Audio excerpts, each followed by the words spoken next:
Hi guys, ito yung wood burning stove. Ayan, kinunik na namin siya. Ayan.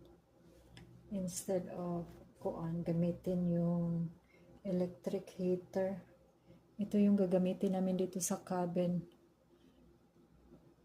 Ayan. Kasi malamig na siya guys. Ayan. Tapos ready na siya. Meron na siyang wood dyan. Ayan. Try namin to siya mamayang gabi kasi malamig-lamig na siya. Tapos tingnan natin paano ba ito pag-open. Ito yung ashes. Ano yung ashes dito. Ayan. Tapos dito naman yung i-open. Okay. Ayan. Ayan lang kasimple. Simple lang siya. Ayan.